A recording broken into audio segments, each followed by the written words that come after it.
Hi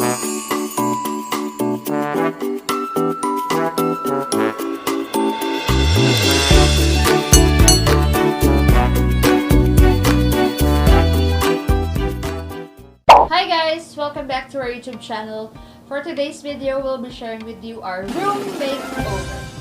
So, syempre before, nung si Jay pala na nag-stay dito sa room, medyo dark yung setup ng kwarto. Lalaki nga yung nagsistay. And, collector din kasi siya ng mga toys. So, in every corner, makikita niyo yung mga toys niya. Magulo, ganyan. So, kinausap ko siya, sabi ko, why not, after our wedding, bakit hindi natin ayusin yung setup ng kwarto? Kasi before, talagang blue, dark blue. Tapos, yung mga laruan ko kung saan ko nilalagay. Dagdag mo pa yung mga gamit ko sa gym. Nilalagay ko rin sa kung saan. Kasi may mga disabit ako before eh. Medyo kasi ako masasabit naman kung ano-ano mga gamit ko dito. And in-assure ko rin naman na yung magiging setup ng kwarto is hindi lang naman parang pang babae yung side. So parang neutral lang siya. Cozy and maliwanag lang sa paningin yung setup ng kwarto. Tapos nung nag-start na kami mag-buy ng mga items sa Lazada. Mostly sa na mga nabili Shopee. talaga namin sa Shopee. Kaya baka naman Shopee. Salamat. Salamat Shopee! At hindi lang yun, sa Mandawi Foam and SM Mandawi Department Foam. Store. So iba-iba yung mga hinanapan namin ng mga materials. So yung una namin hinanap is yung yung wallpaper.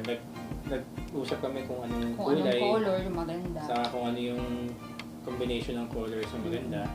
At hindi biro rin magkabit ng wallpaper. Oo, Kahit na Akala mo parang Ikabit sticker lang. lang siya na ididikit mo. Pero hindi. since mahaba yung wall, kinailangan pa namin gumamit ng hagdan. At na-conquer ko yung fears ko sa heights. Marami kami natutunan during that time. Patience, hindi little by biro little habang magkabit. natatapos namin. Saka kailangan ng coordination. Mas maganda, mas mabilis matapos kung dalawa kayong gagawa. Kasi isang kakat, isang magkakabit. Tapos yung isang mag-aalala, isang magkabit. Kasi rollo ng rollo yung wallpaper nun. So, medyo mahirap. Sobra, as in nakakatawa lang na everyday may natatapos kayo, may na-accomplish kayo. Then until, actually nag-start kami ng September, second week. Siguro mga November, mid-November, tapos na namin siya. Na ngayon lang kami talaga nagkaroon ng time na i-polish at tapusin yung video kasi naging busy rin talaga. Kasi yung iba, in-order din namin. Kumuha rin kami. Oo, hintay din namin yung mga medyo matagal din mag-deliver kasi minsan siya Shopee, especially pag galing from overseas yung item. So, matagal siya i-deliver. So, kaya medyo natagalan din kaming tapusin siya. Saka budget-wise, okay na ganito yung ginawa namin. Kasi yung paint, medyo expensive Pricey, pagka paint. Tapos, siyempre yung amoy ng paint, medyo matanggal. Or kung meron mga kailangan pa namin magpa-labor kasi siyempre iba na pag paint yung ginamit, may mix. Hindi ako marunong pa lang. And yung pinaka-natuwa pala ako dun sa part na ginawa namin dun sa room is yung picture frame. Yung picture frame, dun kasi namin, kasi way back 2006, may mga drawing si JB. Kung sa mga hindi nakakaalam na kaibigan niya, na may hidden talent po si JB, which is yung pagdodrawing. So, nung nakita ko kasi yung mga drawings niya, sabi ko, ay, ang ganda naman. Sabi ko, ang ganda naman. Bakit? Hindi drawing ng story, Oo, hindi siya yung hindi siya super, drawing hindi talaga siya yung portrait, literal. Parang drawing lang talaga siya ng bata. Pero pag nakita mo, maganda siya. Kasi diba, bata ka naman talaga that time. So, drawing lang talaga siya ng bata. 2006 yun. So, pag nakita mo siya, maganda siya eh. Parang, kung familiar kayo sa artwork na t-shirt, yung usual na mga print ng mga shirt doon, yung ganun yung parang theme ng drawings niya. Sabi ko, sayang naman kung itatago lang natin.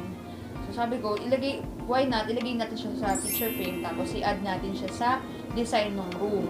So ayun, naghanap kami ng, luckily may nakita kaming sale sa SM Department Store na mga frame. So nung nakita namin, bumili na kami. Saka maganda.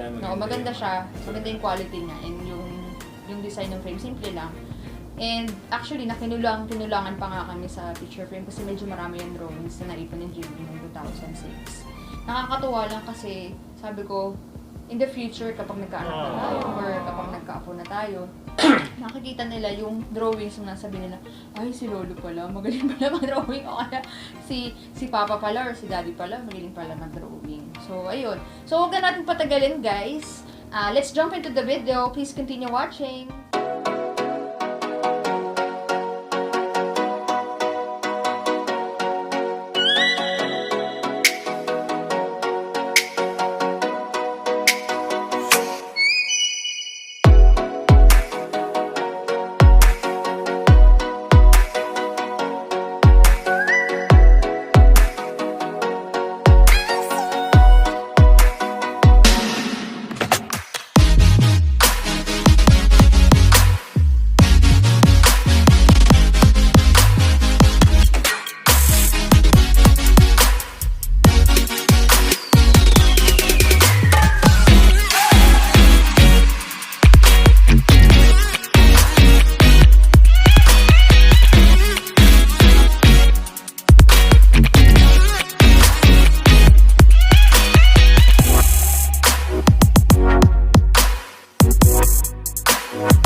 Video, guys. I hope you enjoy watching while we share with you our simple accomplishment. And if you're interested to know kung saan namin nakuha yung mga materials na ginamit namin with our room Yung makeover, mga seller ng mga... yes, ilalagay na lang namin sa description box below. At kung nanonood kayo ngayon at bago pa lang kayo sa panonood, don't forget to subscribe, like, And share, share this video with your friends. and hit the notification bell para for future videos namin na ma-release, ma-notify namin agad kayo. Okay? Hanggang sa muli, Paalam! paalam!